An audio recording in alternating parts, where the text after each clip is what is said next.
क्या वो एक गरीब परिवार से नहीं आते थे क्या? लेकिन जिस तरह उन्हें अपमानित किया गया, जिस तरह मुख्यमंत्री की कुर्सी कब्जाने के लिए उन्हें अपमानित करके हटाया गया, उससे झारखंड के हर गरीब आदिवासी का दिल गहरी चोट पहुंची है, दुख से भरा हुआ है। सीता सोरेन जी तो अपने ही परिवार से थी, लेकिन एक महिला होने के बावजूद उन्हें अपमानित और बेदखल किया गया। इसका जवाब झारखंड का हर आदिवासी देगा। संथाल परगना में आदिवासियों की आबादी तेजी से कम हो रही है। यहां के लोगों की जमीनें हड़पी जा रही है।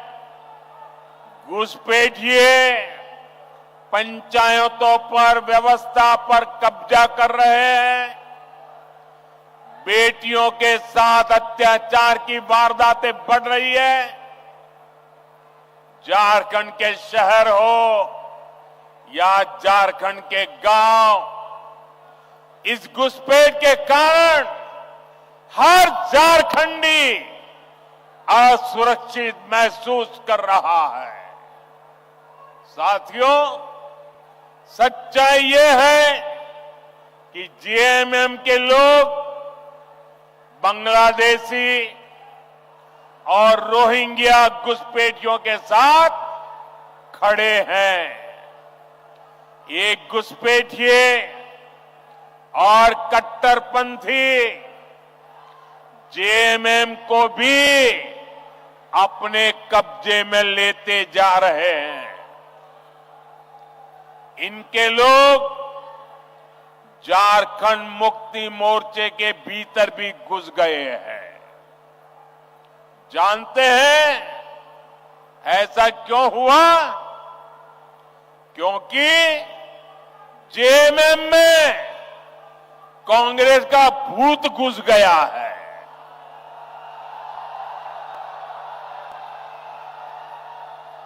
जब किसी पार्टी में कांग्रेस का भूत घुस जाता है तो तुष्टीकरण ही उस दल का इकलौता एजेंडा बन जाता है। इसके लिए सबसे पहले ये लोग दलित, आदिवासी और पिछड़ा समाज के हितों की बलि चढ़ाते हैं। यही हाल जेएमएम का भी हो रहा है। इसलिए हमें एक बात साफ साफ समझनी होगी, जेएमएम और कांग्रेस जैसे दलों को आपका वोट नहीं चाहिए।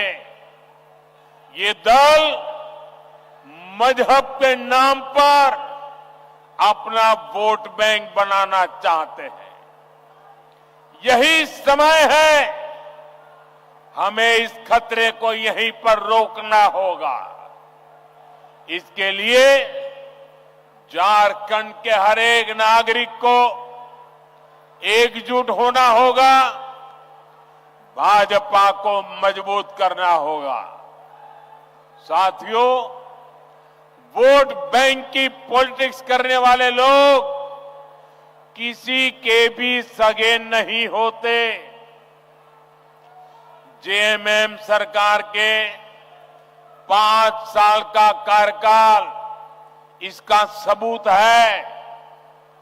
वोट लेने के लिए लोग आदिवासियों के नाम पर राजनीति करते हैं, लेकिन जेएमएम के लिए आदिवासी समाज का सम्मान नहीं, अपना सियासी फायदा सबसे ऊपर है।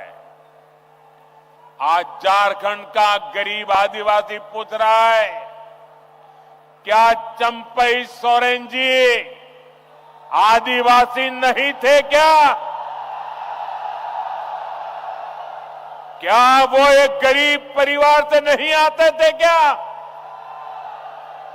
लेकिन जिस तरह उन्हें अपमानित किया गया, जिस तरह मुख्यमंत्री की कुर्सी कब्जाने के लिए उन्हें अपमानित करके हटाया गया, उससे झारखंड के हर गरीब आदिवासी का दिल गहरी चोट पहुंची है, दुख से भरा हुआ है। सीता सोरेन जी तो अपने ही परिवार से थी, लेकिन एक महिला होने के बावजूद उन्हें अपमानित और बेदखल किया गया। इसका जवाब झारखंड का हर आदिवासी देगा, झारखंड की हर माता, हर बहन, हर बेटी देगी।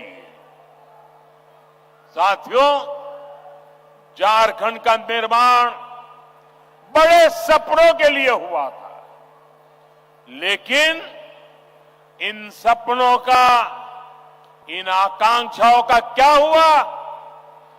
ये सब भ्रष्टाचार और लूट की भेंट चढ़ गए। और आप जानते हैं, इस देश की सबसे बेईमान और महाभ्रष्ट पार्टी एक ही है, कांग्रेस पार्टी। इस देश का सबसे भ्रष्ट परिवार एक ही है, कांग्रेस का परिवार। भ्रष्टाचार की सारी धाराएं वहीं से निकलती है। ये जेएमएम वाले भी उसी स्कूल से ट्रेनिंग लेते हैं, और उस स्कूल का नाम है कांग्रेस स्कूल ऑफ करप्शन।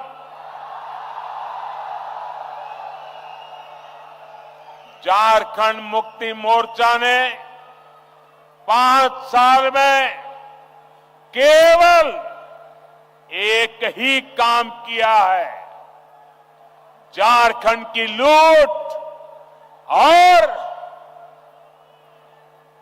चारों तरफ भ्रष्टाचार।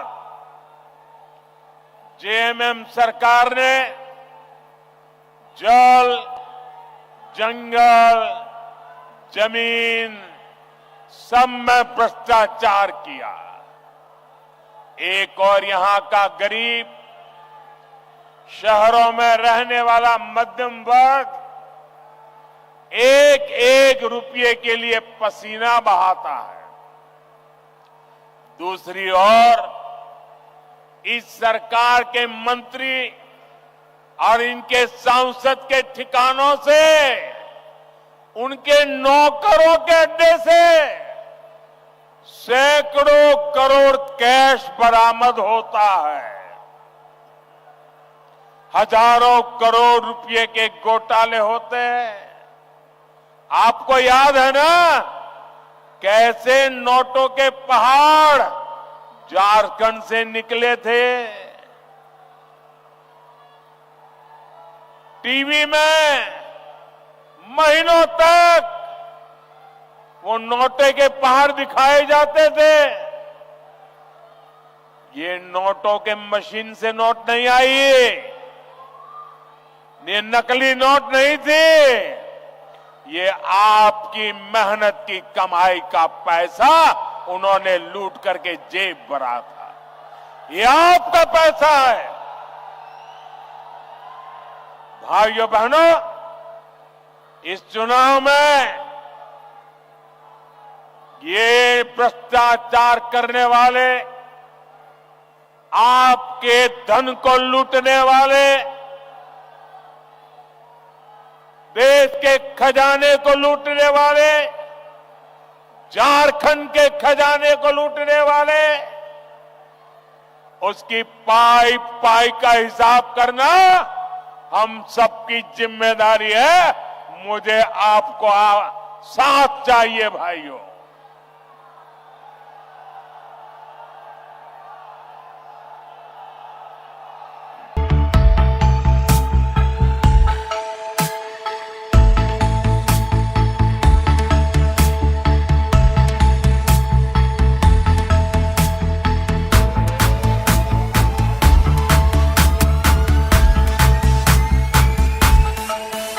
thefollowup.in.